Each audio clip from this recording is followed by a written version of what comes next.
আসসালামু আলাইকুম রহমতুল্লাহি ওয়া বারাকাতুহু নাহমাদুহু ওয়া নুসাল্লি আলা রাসূলিল কারীম আম্মা বাদ। ডিয়ার ফ্রেন্ডস, আশা করি প্রত্যেকেই ভালো আছেন। আলহামদুলিল্লাহ, আমিও ভালো আছি।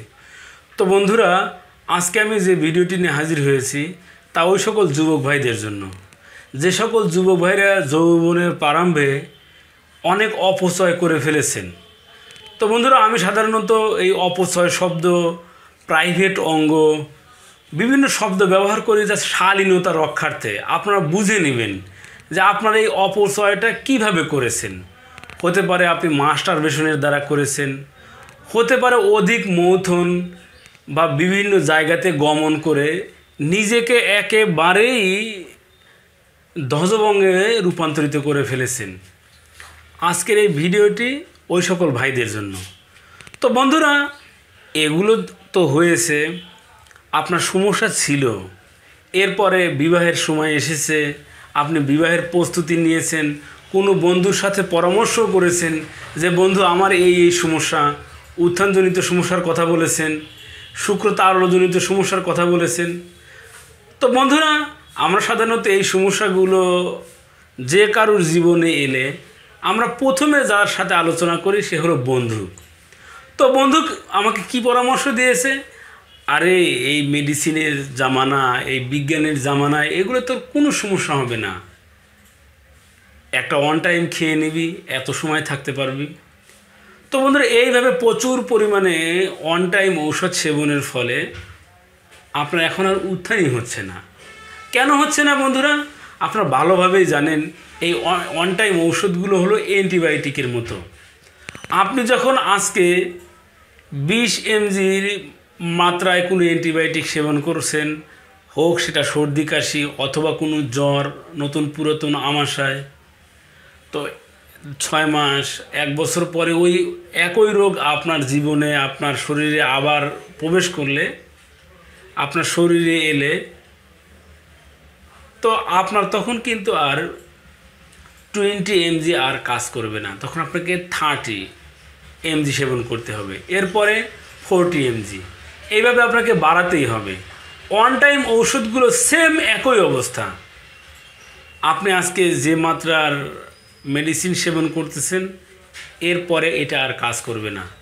ধাপে ধাপে ধাপে ধাপে আপনার শরীরকে একেবারে নিস্তেজ করে দিবে, আপনাকে স্নায়ুকে এতটাই দুর্বল করে দিবে যে ঘন্টার পর ঘন্টা নাড়াচাড়া করলেও কোনো সারা শব্দ পাবেন না।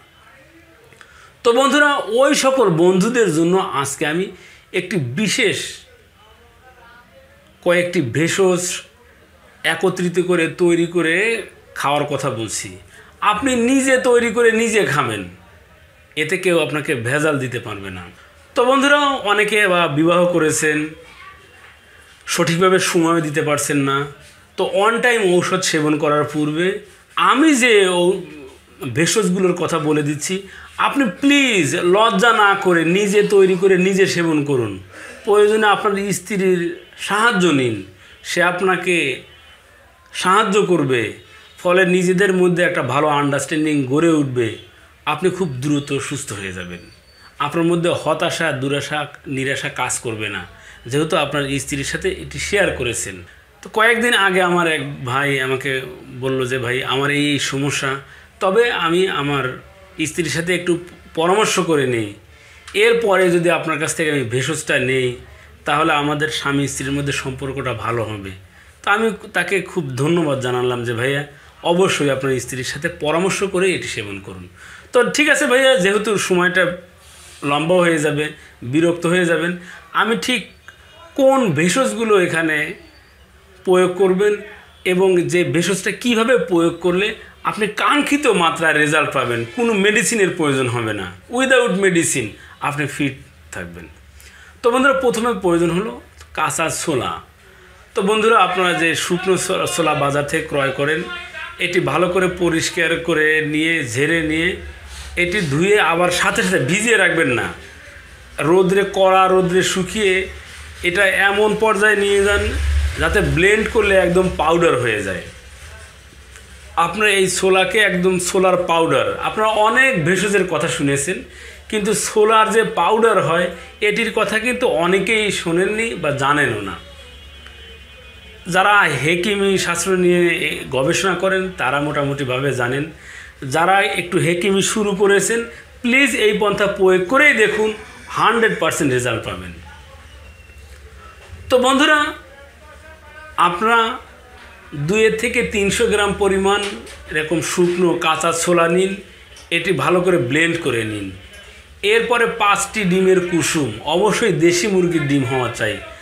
হাঁসের ডিম অনেকে শরীরে ম্যাচ করে না, এবং এই ব্রয়লার বা পোলট্রি মুরগির ডিম সংগ্রহ করবেন না।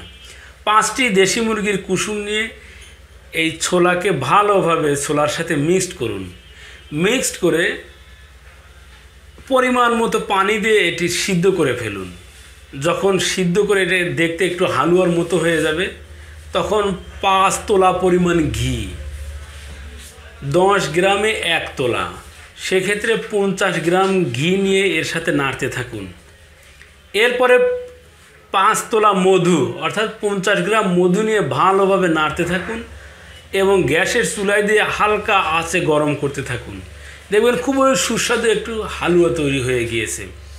এটি 4 তোলা পরিমাণ প্রত্যেহ সকালের খাবার গ্রহণ করার পরে সেবন করুন। দেখবেন ইনশাল্লাহ আপনার শরীরে ন্যাচারালি প্রচুর পরিমাণে শক্তি সঞ্চয় হয়েছে। আপনার শারীরিক মানসিকভাবে অনেক আরাম বোধ করবেন, অনেক ভালো লাগবে। যাদের শরীরের বিভিন্ন হাঁটুতে ব্যথা, গিরায় গিরায় ব্যথা, এগুলোও চলে যাবে। সেই সাথে আপনি পাবেন যাদের উত্থানজনিত সমস্যা রয়েছে, শুক্র তারল্যজনিত সমস্যা রয়েছে, খুব দ্রুত এই সমস্যাটা চলে যাবে। তো বন্ধুরা, এই ছিল আমাদের আজকের আলোচ্য বিষয়। যদি এই কোথাও কোনো বুঝতে কষ্ট হয়, তৈরি করতে কষ্ট হয়, আমাদের ডেসক্রিপশন বক্সে এবং স্ক্রিনের উপরে নাম্বার দেওয়া আছে, অবশ্যই কল করে সঠিক পন্থা বা যাতে করে কোনো প্রকার ভুল না হয় ভালোভাবে জেনে তৈরি করুন। ইনশাল্লাহ অবশ্যই সুস্থ হবেন। Please trust me, trust this herbs, depend on Allah. ইনশাল্লাহ সফলতা পাবেনই, সুস্থ হবেন ইনশাল্লাহ। তো বন্ধুরা, এই ছিল আমাদের আজকের আলোচ্য বিষয়। আমার আপনার চারপাশে যে সকল ভেষজগুলো ছড়িয়ে ছিটিয়ে রয়েছে, এই সকল ভেষজের গুণাবলী সম্পর্কে জানতে চোখ রাখুন আপনাদের প্রিয় ইউটিউব চ্যানেল অল টাইম ওকেতে। সেই সাথে আমাদের এই চ্যানেলটিকে সাবস্ক্রাইব করে আমাদের সাথেই থাকুন। ধন্যবাদ সবাইকে।